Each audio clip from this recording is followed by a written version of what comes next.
You well? I'm fine, thanks. How are you? Ready for the end of the season? Yeah, when it comes. Can I just check with you first of all, how's everybody looking injury-wise? Have you any...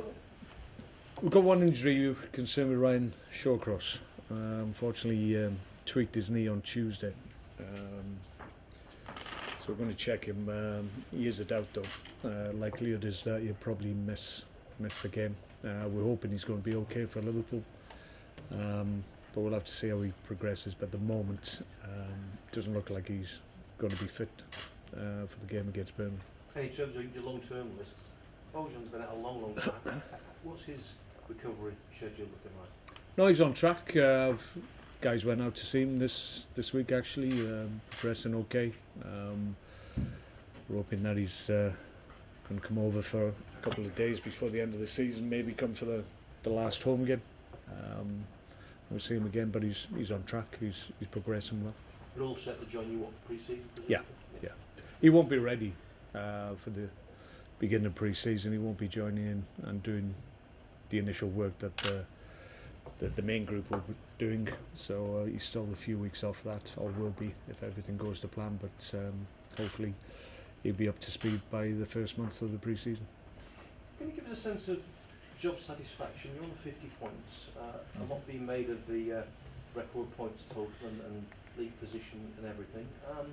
With 2 games to go, how satisfying is that from you, from a personal point of view? Well, I've said a couple of times, I think if we do exceed the 50 points that we made, obviously we've equalled that from last year. If we exceed it this year, I think it'd be more satisfying for everybody, because we've had to deal with a lot of injuries, long-term injuries to key players. Bojan, you've mentioned, Odin Wingy as well.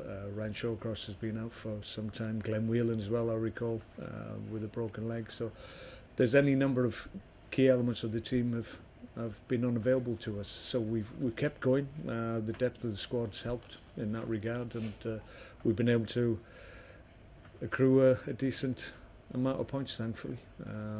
So here we're sat here on 50 points, exactly what we achieved last year, which we were delighted with. But 2 games to go, we've got an opportunity to exceed it. So we'll see if we can do that. Your 6th management job, I mean, how much enjoyment are you getting out of it at the moment? It just looks a really nice fit, you and the club. Yeah, I'm really enjoying it. I think you get a sense when you first walk through the door, when you go to a new club. You just get it's not something you put your finger on, but you get a sense of the place and the people that are involved in the club, and obviously the owners as well, who are exceptional owners. I'm straight from the very first day I walked through the door, I just sensed that this was a club that I could really get into, get a bond with, have empathy with, and it's always dependent on the results you get, obviously, but I just felt with the people that were here, that would give me an opportunity really just to integrate and progress here. So thankfully the last 2 years have been really enjoyable in that regard. I suppose it begs the question, where next in terms of the next level? What's the target from here on in? Well, the initial target was to be a top 10 Premier League club. If we get a couple more points on the board, I think we'll attain that for the 2nd year running. So that suggests that's something that we're capable of on a regular basis now. Top 10 finishes are difficult in the Premier League, but hopefully we'll be able to do it for the 2nd time. Next year we'll try and do it once again, and then maybe if you get a decent run, you can find yourself in higher positions, like Southampton this year. Swansea have done very well as well. So those are the type of clubs that we're in and around. So we'll have to work hard again next year to attain it, but I just sense that's where we're at the moment, and if we keep progressing, if we invest in the squad and the quality of the squad, then we can continue to progress. I think there will come a point in the future, I think we all understand that we may find it difficult to go any higher, but I don't think we're at that point at the moment. Do you have to have dreams of maybe Europa League? I mean, a lot of people seem reluctant to sort of admit that they'd fancy the Europa League, but I mean, has that got to be a long-term target for you? Yeah, I'd love to take this club into Europe if we can do that. I think that shows that we're progressing, we're still going in the right direction. That's an obvious target for us. People will suggest, well, once you qualify, then it is a burden, but it's a burden we take on with pleasure, because I know this club has had great memories of the last time they were in Europe. They really enjoyed the experience, and I think everybody here would be delighted if in the future we could attain that. So it's something that we won't shy away from. We won't try and avoid it at all cost. There would be demands on the playing group and the club itself, but I think it's certainly something that we should strive to try and achieve, and if we do, then you try and, once you're into you try and win it. You talk about investment. I guess that involves long conversations with your chairman. How much backing do you foresee getting from him in the next few weeks? Because I guess finishing encouragingly high in the Premier League gives you a good hand in the transfer market.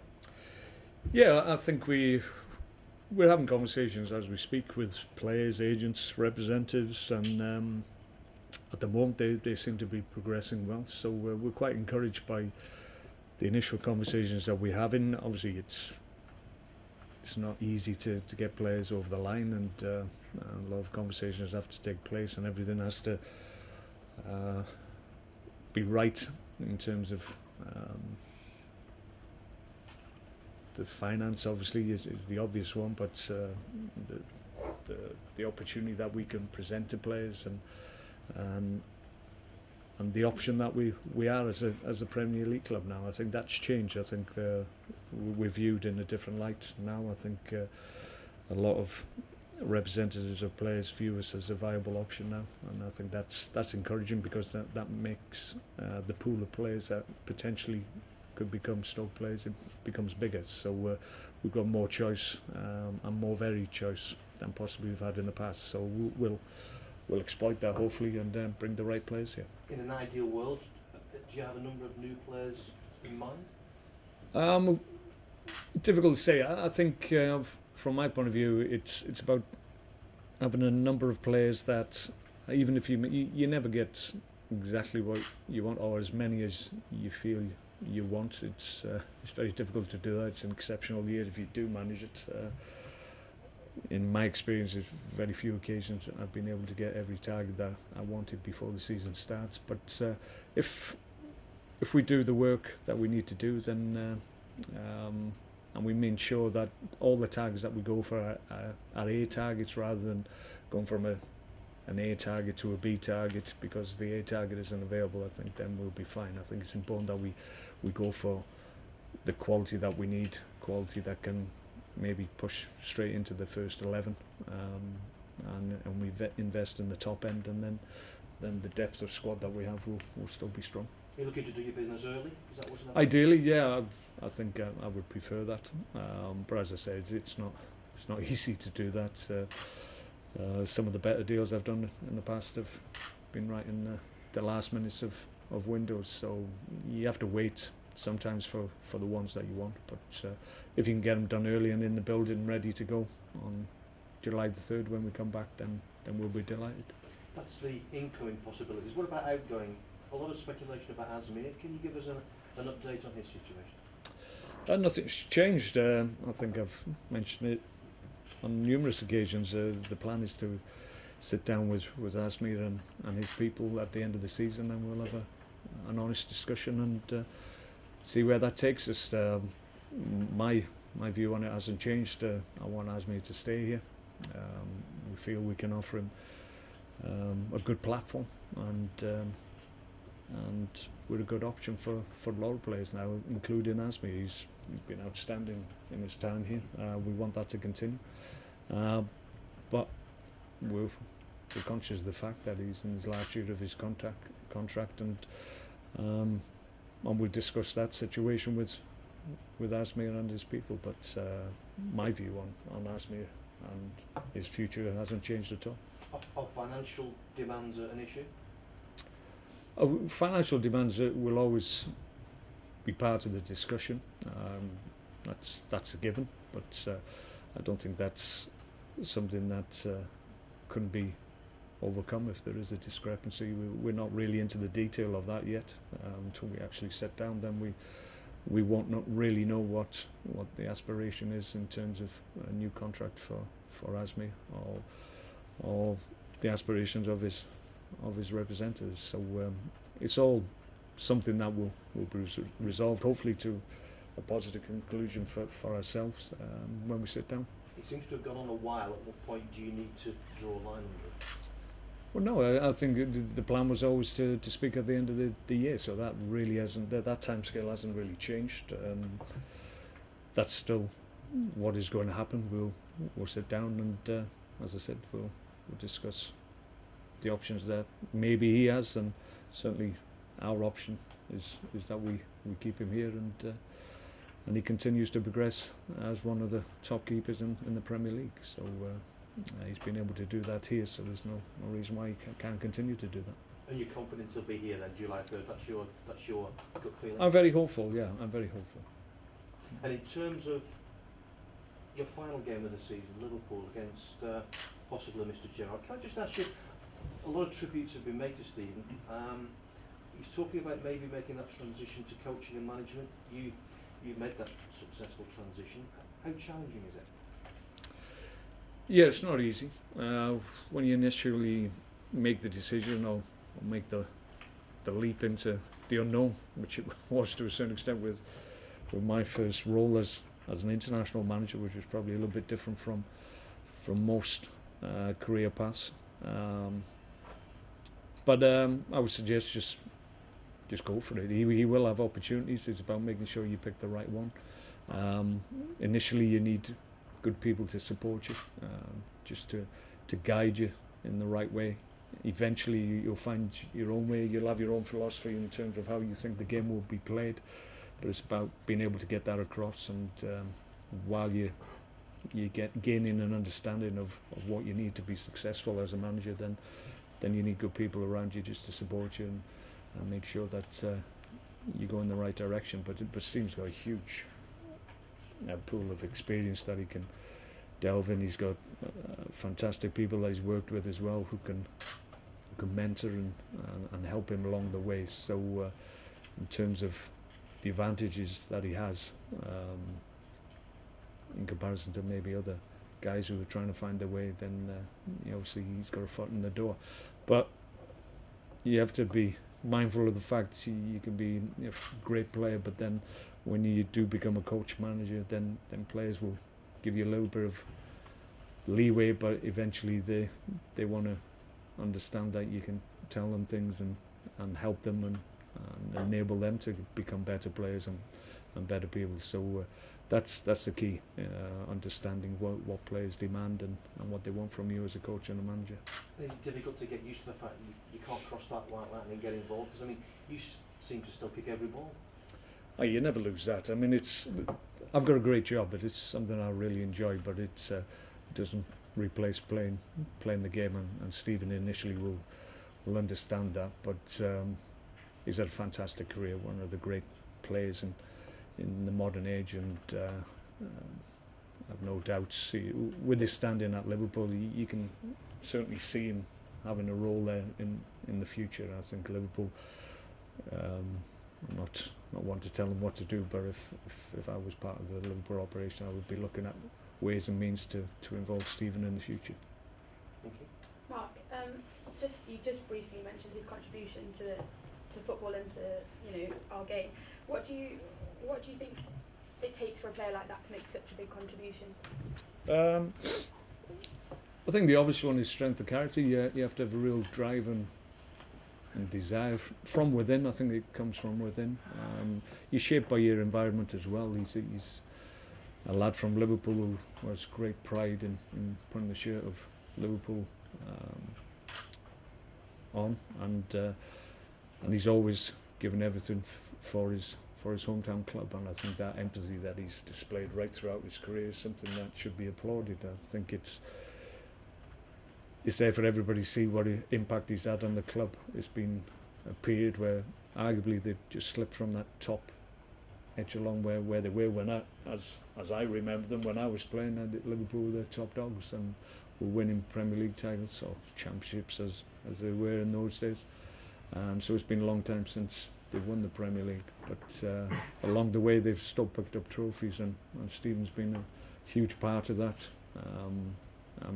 For the most part, he's been the defining character and the one that's really pushed trophies towards Liverpool in the past. The obvious one is the European Cup final, Champions League final, where really he dragged them by the bootlaces back into a game they should have lost. And I think there's only very few players in the game or in the history of the game that had that quality and that ability to be able to do that, and Stephen certainly was one of those players. Talking about your opponents on Saturday, we just talked about management and how difficult it can be in the Premier League. Is a tough league to manage in. How well has Sean Dyche done? I know Burnley are relegated now, but he has done a good job there. Yeah, I think it was always going to be difficult for Sean, but he's kept his team honest. He's kept them competitive. Nobody's really turned them over to any great extent. They've always been very much in every game they've played, and I think that's credit to them. I think that shows that they've got a group that are working really hard. The standard is very high in the Premier League, as they've found out, but you can't question the character of the group that Sean's brought together and managed, and that shows him great credit, because it's very easy to feel that it's a league that's a little bit beyond you as a group, but the skill of a manager is to keep his group growing, and certainly Sean's been able to do that, and that's credit to him and the players that he's had. I spoke to Ryan Shawcross briefly this week, and he was saying that he believes that you were talking about players coming and you can pick from a different pool now. He believed that was down to you and the style of football you're playing, and that he enjoys training and the squad enjoy training. How much credit can you take for the No, the credit all goes to the players. I mean, I can give them work, present them work, and give them a little bit of structure and ideas that I feel will help them to improve as players. But first and foremost, they've got to embrace what you actually give them. And when you've got a group of players that do that and enjoy the work and come every day and show enthusiasm, which is a huge thing. People will be surprised that sometimes players will come to training and don't particularly want to be involved or engaged, but I don't see that with the group I've got, and that's a huge thing for me as a manager and my coaches, that we have a group of players that every single day come with enthusiasm, come with a desire to get better every day. So it's very easy for me to give them quality work that they will embrace and get better by. Just one more. Obviously, we talked about Asmir, but do you think maybe a stumbling block could be the fact that he wants to play in Europe, that he might not want to sign a new contract? Well, like I said, that will all come out when we sit down. At the moment we can't offer that, but the intention hopefully in the future is that we'll be able to do that. So understand players will always have ambitions, and there's nothing wrong with that. I'd encourage it, but I think it's fair to say we can offer a lot of the things that top players want in this day and age. So I'm sure Asmir and his representatives will be thinking long and hard about the options that they have and the options that we're offering. Is Asmir available for selection after his operation this week? Yes. No, I was going to say, it's part of his performance against Spurs, and he'd said after the game he didn't want to highlight any particular performances, but Mark Muniz was particularly impressive in defence. Is he a long-term solution for any problems you might have in the back four? I've been really pleased with Mark since he's walked through the door. He's a guy who's got a great character. He's a patient guy. Sometimes I've disappointed him, and he hasn't had as many games as he would like. But he knows that I hold him in high regard, and whenever he's played, he's never let me down.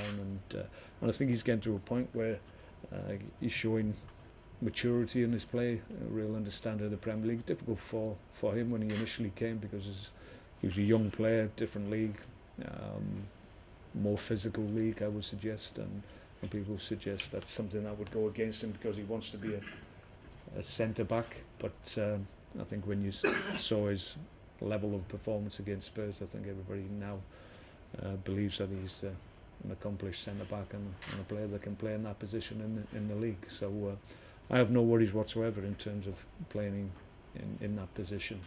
Obviously, long term we have to see. That's to be found out really. But next year is a big year for him and any number of the other players as well. Are his injury problems over? Well, we hope so. Touch wood. I mean, he's okay now. He's fine.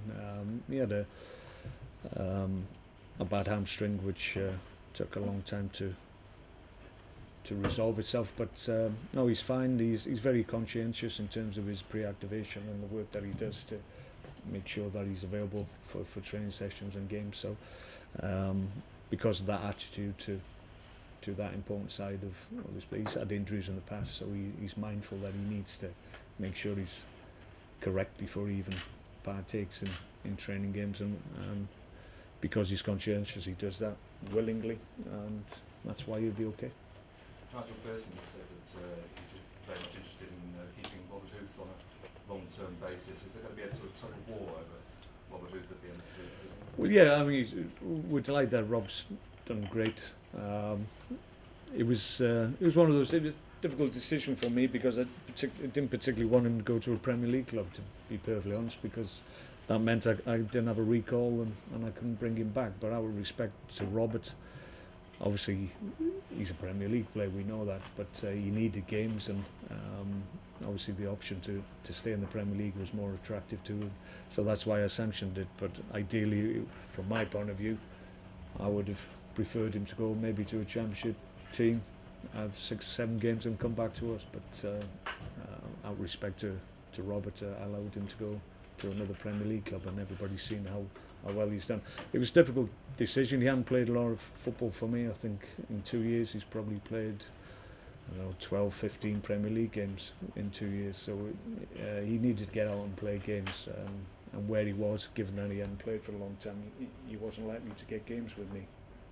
So we're pleased that he's gone there and made the impact that he has done. And of course, the Burnley game on Saturday, their last home game before relegation. It would be a big game for them. I would argue this is going to be a lot more difficult than I think a lot of fans seem to think it's going to be. Yeah, it's difficult.